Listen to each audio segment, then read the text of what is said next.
आकाशवाणी है। कोविड-19 विशेष कार्यक्रम के अंतर्गत प्रस्तुत है कोरोना वायरस संक्रमण की वर्तमान स्थिति पर चर्चा, जिसे प्रस्तुत कर रही हैं आकाशवाणी संवाददाता प्रियंका अरोड़ा। इस कार्यक्रम में आमंत्रित विशेषज्ञ हैं आयुष मंत्रालय में सलाहकार डॉक्टर DC कटोच। तू न थकेगा कभी, तू न रुकेगा कभी, तू न मुड़ेगा कभी, कर शपथ, कर शपथ, कर शपथ, अग्निपथ, अग्निपथ, अग्निपथ। जी हाँ, ये कोरोना काल किसी अग्निपथ से कम नहीं है। इस पथ के पार मंजिल तक पहुंचने के कुछ नियम कायदे हैं। अगर समझ लिया जाए, इन्हें अपना लिया जाए, तो ये भयावह रास्ता भी पार कर लेंगे। इसलिए सोशल डिस्टेंसिंग, चेहरा ढकना, हाथ धोने के मूल मंत्र को अपनाते हुए इस मंजिल को अपने अंजाम तक हमें पहुंचाना है और दिनचर्या में इन्हें अपनाना है। नमस्कार, कोरोना पर विशेष कार्यक्रम में आज मैं हूं आपके साथ प्रियंका अरोड़ा और आपके सवालों के जवाब देने के लिए है हमारे साथ आयुष मंत्रालय में सलाहकार डॉक्टर DC कटोच। नमस्कार डॉक्टर। नमस्कार। नमस्कार, स्वागत है आपका कार्यक्रम में। डॉक्टर, आज हमारा चिकित्सा और विज्ञान जगत कोरोना के अग्निपथ से दुनिया को निकालने के लिए भरसक प्रयास कर रहा है। टीकों और दवाओं पर परीक्षण चल रहे हैं। भारत भी इस दिशा में काम कर रहा है और हमारे देश में तो पारंपरिक औषधियों की भी सौगात है। केंद्रीय आयुष मंत्री श्रीपद नाइक ने भी कहा है कि 4 औषधियों पर काम चल रहा है और इनका परीक्षण 1 सप्ताह के भीतर शुरू हो जाएगा। तो हम जानना चाहते हैं कि ये क्या औषधियां हैं। हाँ मैडम, ये आयुष मंत्रालय की तरफ से प्रधानमंत्री जी ने जब पीछे एक पूरे देश को जो है एक संदेश दिया था ये कोविड-19 के परिप्रेक्ष्य में, तो उस वक्त ये बात की गई कि आयुष की जो औषधियां हैं, आयुर्वेद की औषधियां जो हैं, उनके ऊपर जो है अनुसंधान पर जो है कार्यक्रम कुछ होने चाहिए। तो अनुसंधान की दिशा में खास करके कोविड-19 को कंट्रोल करने के लिए एक टास्क बनाई गई थी। तो उस टास्क फोर्स के माध्यम से जो सुझाव आए हैं, जो रिकमेंडेशन आई हैं, उसमें 4 जो औषधि हैं मुख्य रूप से जिनके ऊपर वैज्ञानिक अध्ययन होंगे भारतवर्ष में, उसमें है एक तो है तुलसी नहीं, गुड़ूची के साथ जो है पिपली मिला के, दूसरा है मुलट्ठी, तीसरा है अश्वगंधा जी, और एक जो है हमारी जो केंद्रीय आयुर्वेद अनुसंधान परिषद है, CCRS कहते हैं, उनके द्वारा विकसित एक औषधि है आयुष 64 जी। तो ये 4 औषधि हैं जिनके ऊपर जो है व्यापक स्तर पर के ऊपर जो है वैज्ञानिक अध्ययन किए जाएंगे कि ये जो है कोविड-19 के जो केसेस हैं उनको कंट्रोल करने में जो है वो कितनी जो है उपयोगी हैं। अगर इन औषधियों की बात करें, जैसे आपने नाम दिया अश्वगंधा, गुडूची यानी गिलोय और पीपली, मुलेठी, आयुष 64, तो इनमें क्या खासियत है, इनमें क्या ऐसे गुण हैं? देखिए, जो गुडूची है, अश्वगंधा है और जो मुलेठी है, ये तीनों जो औषधियां हैं, ये आयुर्वेद में जो है इनके रसायन के तौर के ऊपर चलती गई। रसायन का अभिप्राय होता है जो शरीर जो व्याधि होता है उसको बढ़ाती है, शरीर में जो ओज है या जो अंदर का आंतरिक जो बल है या रोगों के प्रति लड़ने की शक्ति है उसको बढ़ाने वाली है। और इनके ऊपर किए गए वैज्ञानिक अनुसंधानों से ये पता चला है कि इनमें जो है एंटीवायरल एक्टिविटी है, एंटीऑक्सीडेंट प्रॉपर्टी है और शरीर में जो है व्याधि क्षमता को बढ़ाने वाले, मतलब जिसको कहते हैं इम्यूनिटी मॉड्यूलेटर, इम्यूनिटी को बढ़ाने वाली चीजें है वो है। और जो आयुष 64 जो औषधि है वो मूल रूप जो है जिसका विकास किया गया था मलेरिया जी। और बाद में जो है पर कुछ अनुसंधान हुए हैं और ये देखा कि इसमें जो है फ्लू लाइक जो व्याधियां जो हैं, जैसे जुकाम, वायरल जो इलनेस जो होती हैं, उसमें भी जो है ये थोड़ी सी कारमुक पाई गई है। तो जिस प्रकार से जो हाइड्रोक्सीक्लोरोक्विन जो है, जो मुख्यतः जो है वो मलेरिया दवाई है, मतलब आधुनिक चिकित्सा के क्षेत्र में अगर देखा जाए, और उसके ऊपर ये देखा गया कि वो एंटीवायरल इफेक्ट भी है। तो इसीलिए जो है हाइड्रोक्लोरोक्विन का जो है प्रयोग जो है वो प्रोफाइलैक्सिस के लिए, मतलब कोविड-19 की इन्फेक्शन से बचने के लिए, जो कोविड-19 की अगर इन्फेक्शन अगर हो भी गई है तो हाइड्रोक्लोरोक्विन देने से जो है वो कितना बचाव हो सकता है, ये भी जो है अनुसंधान किए जा रहे हैं, या इस बारे में भी जो है प्रयोग किए जा रहे हैं। ये लोगों को औषधि दी जाएंगे। तो उसी प्रकार से आयु 64 जो है उसका जो है ये प्रयोग जो है प्रारंभ करने जा रहा है। जी डॉक्टर कटोच जी, हम ये भी जानना चाहेंगे कि जो परीक्षण की बात कही गई है 1 सप्ताह के भीतर शुरू होना है, तो किस तरह से परीक्षण किया जाएगा इन औषधियों का? ये परीक्षण जो है देखिए ऐसा है कि ऐसे संस्थान, ऐसे औषधालय या जो है क्या कहते हैं जो हॉस्पिटल जहाँ पे कोविड-19 के जो है पेशेंट्स आ रहे हैं, कोविड-19 के जो केसेस आ रहे हैं, उनके जो वहाँ के जो चिकित्सक हैं या जो वहाँ पे काम करने वाले जो वैज्ञानिक हैं, उनके साथ मिलकर जो है ये काम किया जाएगा। और पिछले कुछ दिनों में आपने देखा होगा भारत सरकार के जो आयुष मंत्रालय है, आयुष मंत्रालय की तरफ से जो है कुछ विज्ञप्तियां जो है वो क्या कहते हैं और आदेश जो है वो निकले हैं कि जो अनुसंधान कार्य है इन औषधियों के ऊपर, आयुष की औषधियों के ऊपर, विशेष रूप से आयुर्वेद की जो औषधियां हैं उसके बारे में जो है एक जो प्रोटोकॉल्स बनाए गए हैं, केस रिकॉर्ड फॉर्म जो बनाए गए हैं, और कुछ गाइडलाइंस जो की गई हैं कि कहाँ पे ये काम हो सकता है और किस स्तर पे ये काम होना चाहिए। तो कुछ आयुष के जो अपने औषधालय हैं और क्या कहते हैं जो अस्पताल हैं जहाँ पे जो है, अब जैसे दिल्ली में जो है चौधरी बम प्रकाश आयुर्वेदिक कॉलेज हॉस्पिटल है, तो उसे जो है दिल्ली गवर्नमेंट ने ऑथराइज किया हुआ है। वहाँ पे जो है वो दिल्ली गवर्नमेंट के जो हॉस्पिटल्स हैं वहाँ से जो है कोविड-19 के जो पेशेंट्स हैं उनको रेफर किया जाता है वहाँ पे, और वहीं को क्वारंटीन में रखा जाता है, और वहाँ पे जो है उनका आयुर्वेदिक चिकित्सा पद्धति से ही जो है इलाज होता है। तो इसी प्रकार से देश में जो है दूसरी जगह पे भी है। और एक और चीज है कि जो हेल्थ वर्कर्स हैं जो क्या कहते हैं इन रोगियों के संपर्क में आ रहे हैं, तो वो भी वल्नरेबल है, वो भी जो है क्या कहते हैं ससेप्टिबल है, उनको भी ये इन्फेक्शन हो सकती है। तो उनको कैसे प्रोटेक्ट किया जाए, तो उस बारे में भी जो है ये इन औषधियों का जो है प्रयोग किया जाएगा। तो 2 प्रकार से जो है काम है। एक तो है कि अनुसंधान, पूरे का पूरा अनुसंधान ये देखने के लिए कि औषधि जो है कोविड-19 से बचाव के लिए जो है कितनी उपयोगी है, या कोविड-19 इन्फेक्शन जब हो गई है तो उन जो माइल्ड केसेज हैं या मॉडरेट केसेज हैं, या औषधियों का जो स्टैंडर्ड केयर है उसके साथ प्रयोग करते हुए, एड ऑन करते हुए, तो कितना जो है लाभ जो है रोगियों को मिल सकता है। उनकी जो ड्यूरेशन ऑफ इलनेस है, मतलब कोविड-19 की जो बीमारी है, क्या उसकी सीवियरिटी में कमी आती है, जी सबकी निगाहें, जी डॉक्टर, ड्यूरेशन कम होती है, तो ये सारे इस प्रकार के अनुसंधान किए जाएंगे। सबकी निगाहें इन्हीं पर टिकी हैं, इन्हीं परीक्षणों पर टिकी हुई हैं। और अब अपने श्रोताओं को भी अपने साथ जोड़ लेते हैं। टोल फ्री नंबर 1800-11-5767 पर कॉल कर सकते हैं। एक और नंबर है जिस पर कॉल किया जा सकता है 011-2331-4444। और हमारे साथ हमारे पहले श्रोता जुड़ भी गए हैं, अहमदनगर से सचिन जी। हेलो दीदी, नमस्कार।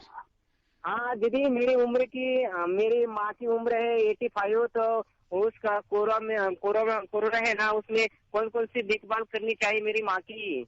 जी, जो वृद्ध जन है डॉक्टर कटोच जी, जैसे उम्र दराज है, तो उनको क्या खास एहतियात? ये 85 साल की उम्र जो है जी, ये काफी बड़ी उम्र है, और इसमें जो है शारीरिक क्षमता जो है या जो शारीरिक क्षमता है वो कम हो जाती है, और बुजुर्गों में और अन्य अगर कोई बीमारी है ऐसी स्थिति में, तो ये कोविड-19 की इन्फेक्शन होने के जो चांसेस जो है या जो वल्नरेबिलिटी जो है वो बढ़ जाती है काफी।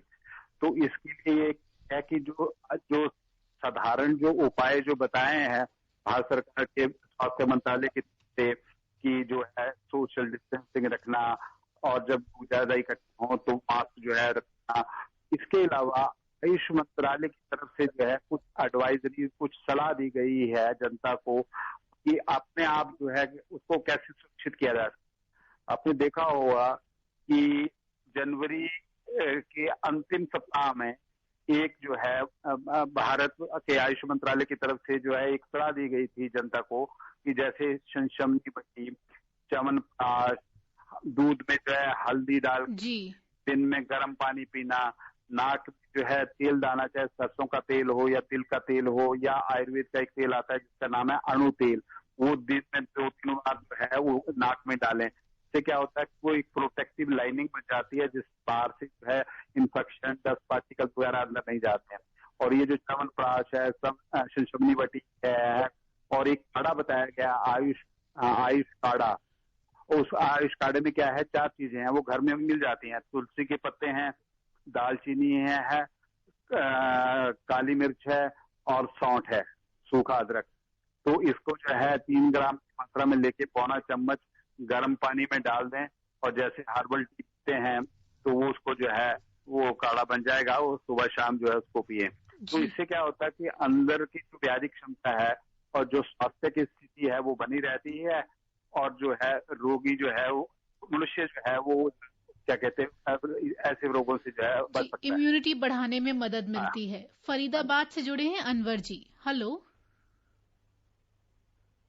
अनवर जी। हाँ नमस्कार प्रियंका बाबा जी, नमस्कार। नमस्कार। सबसे पहले मैं आपका आभार प्रकट करता हूँ जिस खूबसूरत ढंग से आप कार्यक्रम की शुरुआत करती हैं। कभी गालिब का शेर पढ़ती हैं, दिल नादा तुझे हुआ क्या है, आखिर इस बात की दवा किया, और कभी हिंदी का कोई दोहा पढ़ती हैं। शुक्रिया। इस तरह से प्रोग्राम बहुत पुरकशिश बन जाता है। और आज की नज़र करना चाहेंगे हम एक शेर अपनी खूबसूरत अंदाज पेशकश के लिए हम एक शेर पेश करना चाहेंगे कि एक रोज खेल खेल में हम उसके हो गए, फिर तमाम उम्र हम किसी के ना हो सके। और अब मैं आता हूँ अपने प्रश्न की ओर। मैं डॉक्टर साहब से जानना चाहता हूँ कि अगर किसी व्यक्ति को खांसी और बलगम आता है तो क्या उसको चेकअप कराना चाहिए कोरोना वायरस का, या इसके साथ फीवर का भी आना जरूरी है? नहीं, देखिए ऐसा है कि इस है जो कोरोना इन्फेक्शन है और कोरोना इन्फेक्शन जो है जो अंदर शरीर में होने उसके बाद है जो इलनेस, जो बीमारी जो व्यक्त होती है तो उसकी शुरुआत होती है पहले सूखी खांसी, छींक आना, गले में जो है खर्राट सी होना, हल्का बुखार, और बाद में वो बुखार तेज भी हो सकता है। परंतु जब ये लक्षण लगे कि सांस लेने में कठिनाई होने लगे और वीकनेस वगैरह होने लगे तो उस ये शक हो जाता है कि जो है ये कोविड की इन्फेक्शन हो। तो उस जो है वो क्यों ये कैसा मौसम है अब कि ये तो खांसी जुकाम जो नॉर्मल जो है जिसको जुकाम वगैरह स्थिति हो जाती है, तो केवल मात्र छींक आना और खांसी होना जो है उससे नहीं है, परंतु बुखार का साथ में होना और वीकनेस महसूस होना और दिन प्रतिदिन जो आगे जो है स्थिति जो है थोड़ी बिगड़ते जाना, खास करके जो है सांस की कठिनाई वगैरह होना, तो उससे जो ऐसा लगता है कि ये जो है कहीं कोविड की इन्फेक्शन हो गई है और उसकी बीमारी हो सकती है। जी डॉक्टर, अगर ऐसी आशंका लगती है या ऐसा लगता है कि हम शायद कोविड की चपेट में तो नहीं आ रहे, तो तुरंत क्या करना चाहिए, या जो नियर बाय डॉक्टर्स हैं उनसे कैसे संपर्क किया जाए? देखिए, इसके बारे में भारत सरकार की तरफ से, स्वास्थ्य मंत्रालय की तरफ से, आयुष मंत्रालय की तरफ से है कई प्रकार के प्रयास किए गए हैं। आपने देखा होगा एक आरोग्य सेतु करके एक ऐप बनाई गई है।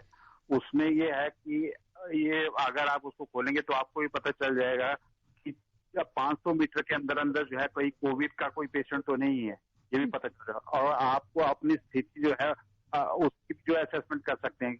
आप उसमें भर सकते हैं कि मुझे बुखार हुई क्या हुआ, तो वो बता देगा कि आप जो है आपकी ससेप्टिबिलिटी है वो कितनी बढ़ रही है या क्या हो रहा है।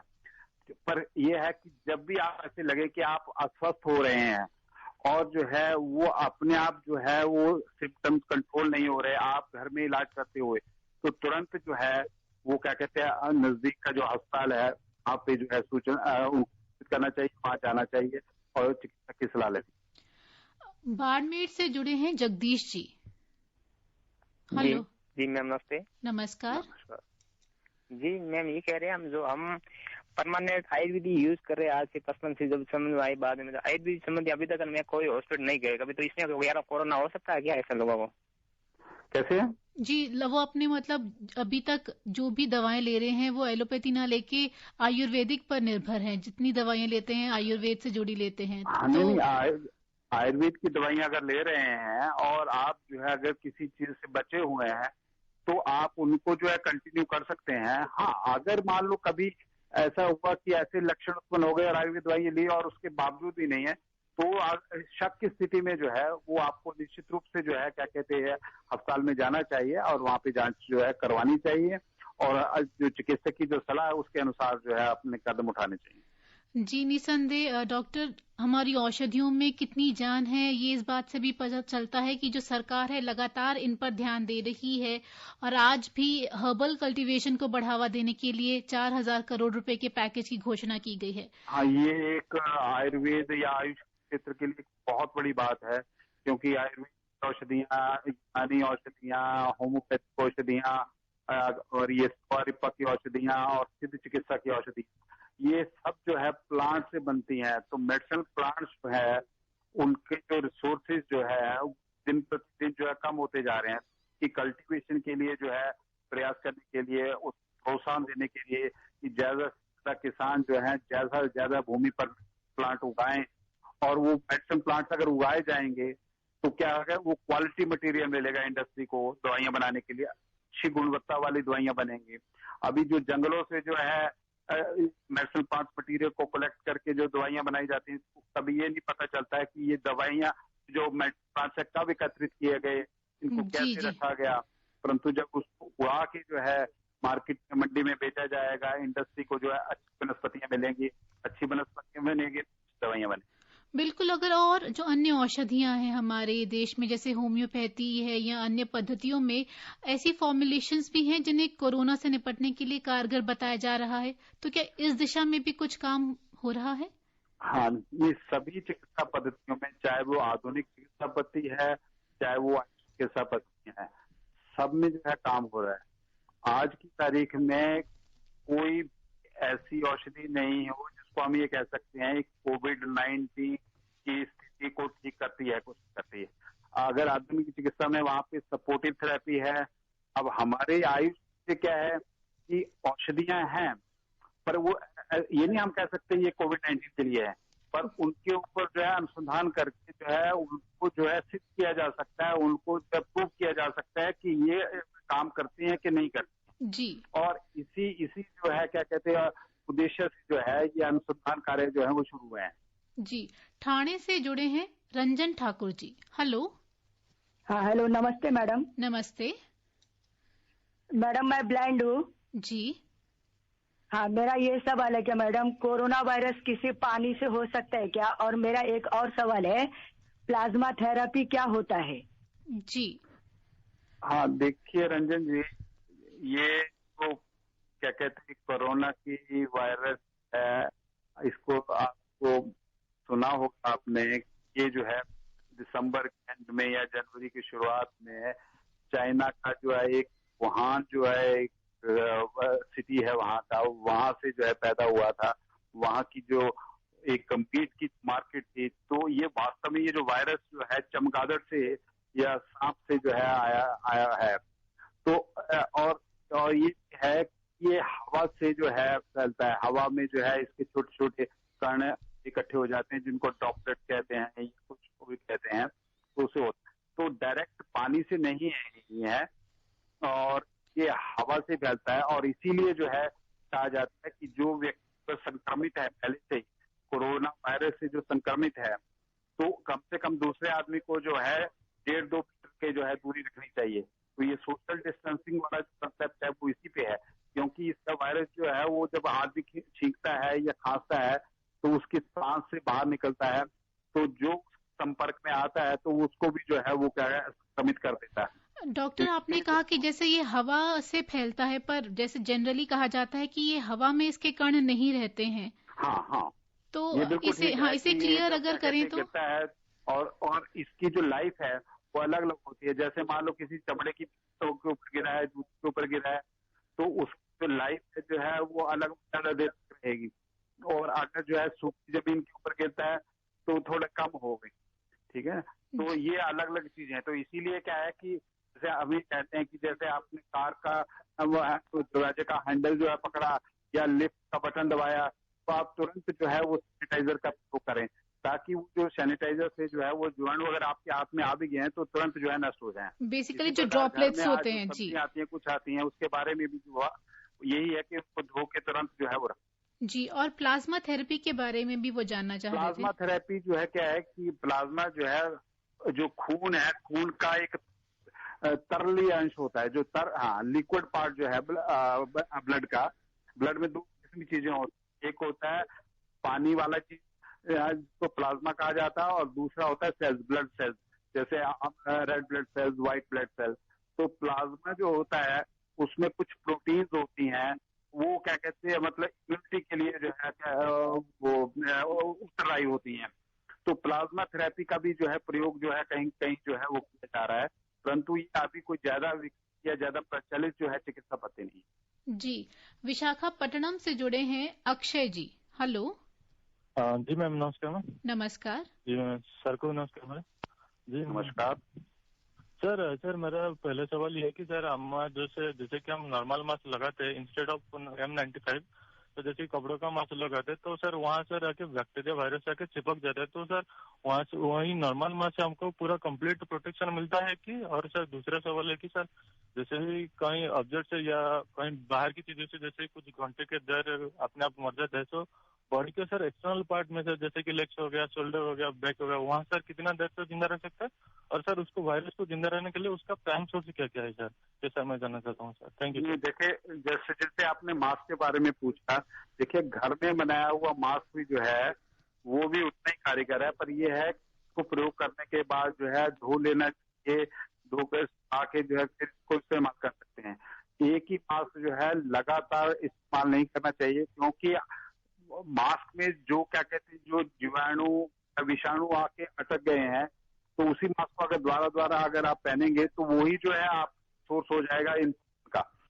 ठीक है, और ये जो क्या कहते हैं, जो 95 वगैरह है, ये ठीक है, थोड़ी अच्छी क्वालिटी के हैं और उसमें फिल्टर जो है लगा रहता है, पर ये उनके लिए है जो चिकित्सक हैं, जो हॉस्पिटल में काम कर रहे हैं, जहाँ पे कई लोग इकट्ठे होते हैं। परंतु घर में अगर रहना है या मार्केट में जाना है तो सामान्य मास्क भी जो है वो पहने जा सकते हैं, घर में भी बनाए जा सकते हैं, और जो साधारण मास्क भी जो है, और तो और जो है, जो आप रुमाल जो है उसको फोल्ड करके जो है उससे भी आप नाक को जो है बंद कर सकते हैं, छुपा सकते हैं, बशर्ते आप उससे अच्छे से धो लें। दूसरा भी जैसा इनका सवाल था कि जैसे अगर हाथों में, पैरों में अगर वायरस आ जाता है, चिपक जाता है, तो क्या वो अपने आप मर जाता है?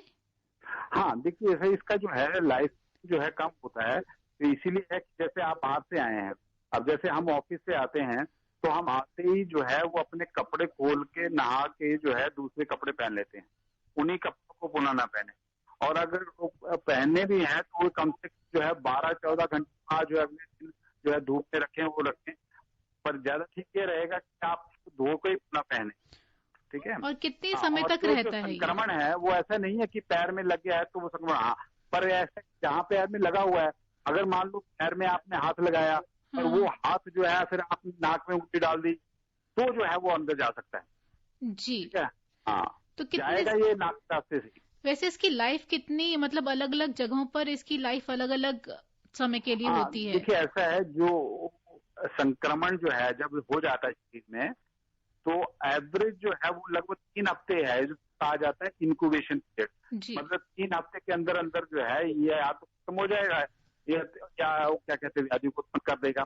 कहीं कहीं जो है 28 दिन में भी हुआ है। तो ये डिपेंड करता है कई स्थितियों के ऊपर कि आदमी की जो है व्याधि क्षमता कितनी है, बाहर का वातावरण। अब जैसे अब जुलाई में जो है जब बरसात शुरू हो जाएगी, गर्मी शुरू हो जाएगी, तो दूसरी चीजें जो है जैसे चिकनगुनिया, डेंगू इत्यादि जो है वो भी होना शुरू हो जाएगा, और उस समय जो है वैसी जो व्याधि कम हो जाती है, शरीर का जो पोषण स्तर जो है वो भी कमजोर हो जाता है। जी, ठीक है ना, तो ये कई चीजों के ऊपर निर्भर करता है। जी, लबुलब आप यही है, आपको इम्यूनिटी अपनी स्ट्रांग रखनी है और सावधानियां बरतनी है। जयपुर से जुड़ी हैं टीना जी। हेलो। हाँ सीमा जी। टीना जी सवाल पूछें। मैं ये पूछना चाहती हूँ कि इम्यूनिटी कोरोना वायरस से किस हद तक हमें बचा सकती है, और हमें इम्यूनिटी बढ़ाने के लिए क्या क्या चीज खानी चाहिए, किस चीज का उपयोग करना चाहिए? देखो 3 चीजें जो है इम्यूनिटी को बढ़ाने के बहुत जरूरी है। नंबर ए है, एक तो संतुलित और पोषक आहार, मतलब एक समय पे खाना खाएं, ताजा खाना खाएं, अच्छा खाना खाएं। ठीक है। अब जैसे मान लो फ्रिज से निकाल लिया, बासी खाना खा लिया, तो वो जो पोषक नहीं होता, वो पोषक नहीं होता। फल भी होने चाहिए, सब्जी भी होनी चाहिए। अच्छा, फिर कुछ ऐसी चीजें हैं, हमारे भारतवर्ष का जो भोजन है आम लोग का, उसमें काफी चीजें ऐसी हैं जो काफी उपयोगी हैं।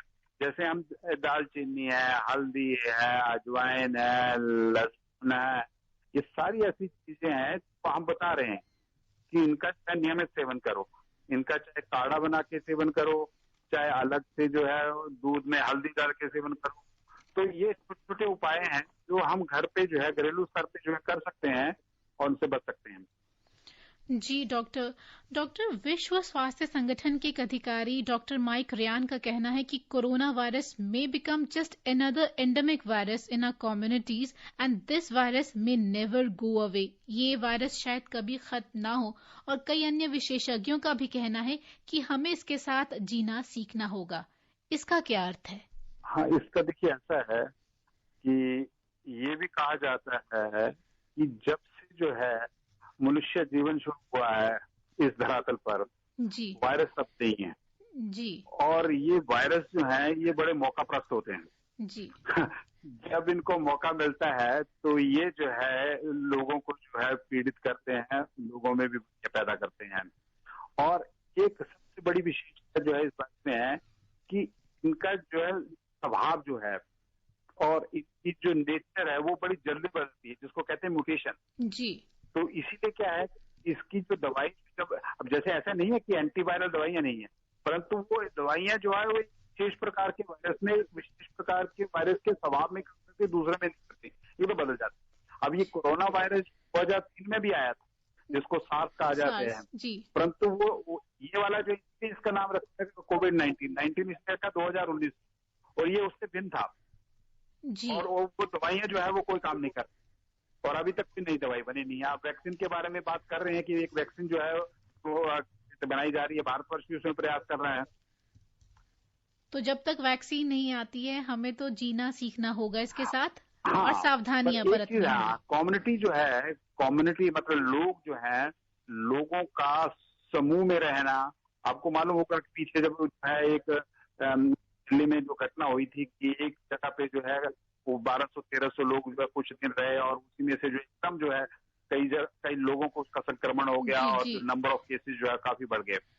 बचाव ही इलाज है जी। और बचाव का कहने का मतलब जो है अपना जो है स्वास्थ्य ठीक रखें, स्वास्थ्य संवर्धन होना चाहिए, इम्यूनिटी अच्छी होनी चाहिए, खान पान अच्छा होना चाहिए और जो भी कोई अगर चाहे बुखार, खांसी वगैरह कुछ अगर हो तो तुरंत जो है उसका जो है समुचित इलाज कराएं।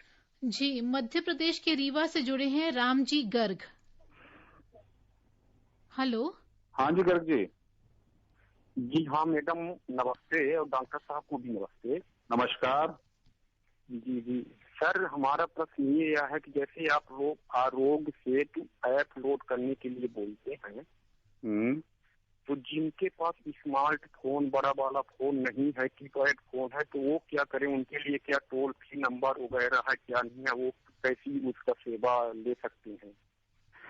देखिए ये जो है बात आपकी बिल्कुल ठीक है। तो हो सकता है अगर आपके पास जो है वो एंड्रॉइड फोन नहीं हो तो आप आस-पास जो है कोई रहने वाला कोई पड़ोसी या फ्रेंड जो है तो कभी वो कर सकते हैं, परंतु इसके बारे में रेडियो के माध्यम से, टीवी के माध्यम से पर्याप्त सूचना जो है जनता दी जा रही है और इसके अब तो विशेष रूप से अलग से चैनल जो है वो चल रहे हैं जो लगातार जो है जनता को सूचना देते रहते हैं बचाव के उपायों के बारे में और जो खतरे हैं और क्या घटनाएं हो रही हैं उसके बारे में रहते हैं। तो थोड़ी सी बस जो महत्वपूर्ण बात हुई है कि अपनी जागरूकता जो है बनाए रखें और जागरूकता जैसे जैसे आपको सूचना मिलती है, जैसे जैसे निर्देश जो है क्या कहते हैं भारत सरकार की तरफ से या प्रांतीय सरकार के स्वास्थ्य मंत्रालय की तरफ से, विभाग की तरफ से आते हैं, उनका जो है प्रयोग करना चाहिए, वो सावधानी बरतनी चाहिए। जी, और राम जी एक हेल्पलाइन नंबर भी है स्वास्थ्य मंत्रालय का 1075-1075, इस पर भी कॉल करके आप जानकारी ले सकते हैं। हमारे साथ बरौत से जुड़े हैं महेश शर्मा जी। हेलो। हेलो, नमस्कार जी। नमस्कार। नमस्कार शर्मा जी।